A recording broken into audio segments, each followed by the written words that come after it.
We're here with Seattle U women's basketball coach Suzy Barcomb after the Redhawks beat Tarleton State 59-47 here at the Redhawk Center to complete the weekend sweep. It was another defensive effort for the Redhawks here, 24% shooting for the Texans today after they shot 28% yesterday. Offensively wasn't what we saw yesterday from Seattle U, but the defense was there today, right, Coach? Oh, without question. I just think that that's what won the game for us, and we scored enough points that we took some pressure off of our defense. But second quarter got away from us. I thought they played really well. I thought they brought way more energy. I thought they brought intensity, and we just were a little flat.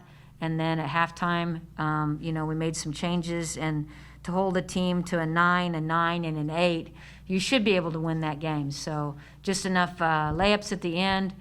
And handling the timeout situation and Kinsey's great backdoor, all of that helped us get on for a W today. 2 of 13 shooting in the first quarter for Tarleton State, and then 2 for 16 in the fourth quarter. So the start and the finish were there, certainly defensively for Seattle U. Offensively, it was a bit more of a struggle, but you had 4 players score 9 points, another score 8 points. Irina came up with some big shots in the first half. She had 9 points all in the first half. What's it like when you know that defenses maybe are going to stack up on Bree and Kenzie and maybe Georgia at this point, and you have a player like Irina who you can put in the starting lineup and she hits 4 shots for you? It's outstanding. I mean, that's that rotation of, Irina at the 3. It could be Haley at the 3. Haley can play the 4.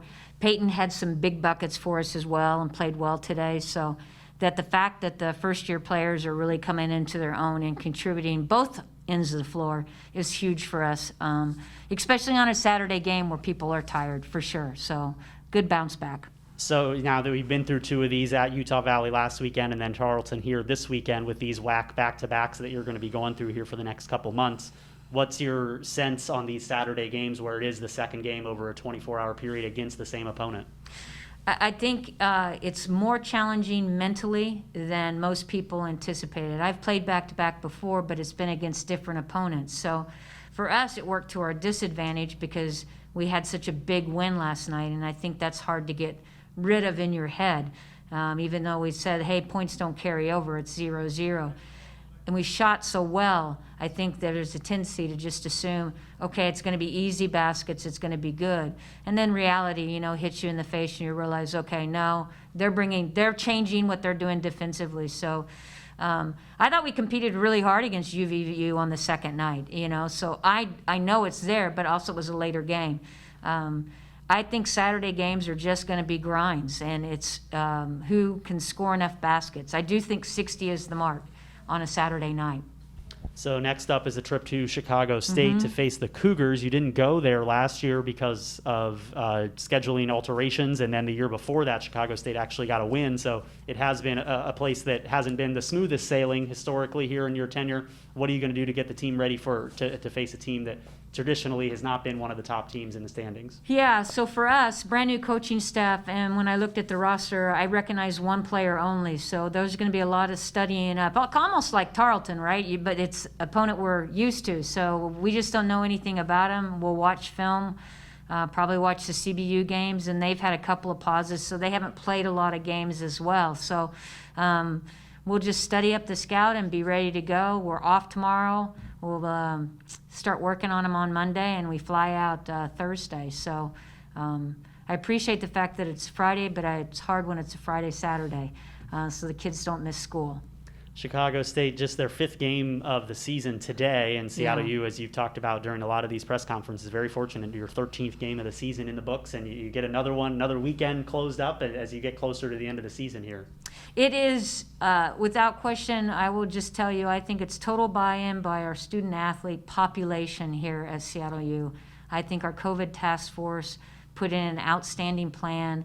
I think we're incredibly strict, and that's why we've played the amount of games we've played. With redshirt junior McKenzi Williams, she scores 9 points today to go with 4 rebounds as the Redhawks complete the weekend sweep over Tarleton State. Wasn't quite as smooth as yesterday's win was, but you still get the W in the end. What's it like for you to know that even when this team doesn't play its best, you're still able to grind out a victory?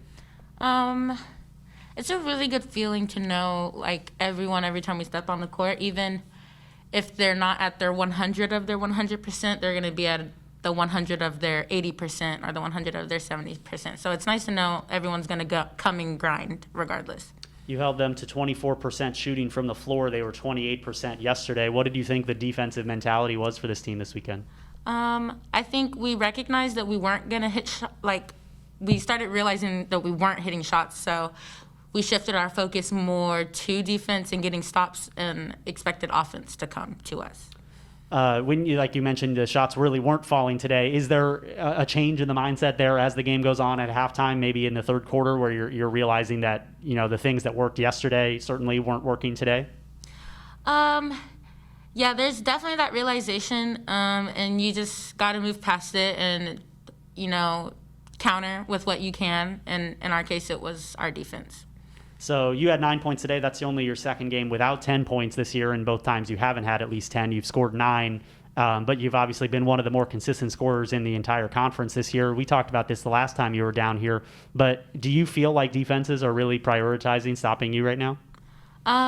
Yeah, but I think it's also difficult for teams when they do that because we have a lot of people that can score. So tonight wasn't the best example, but I feel that when teams do stop me, like, I know that I have my teammates who are going to step up. They're going to go score. So you take away one option, we have like 5 others.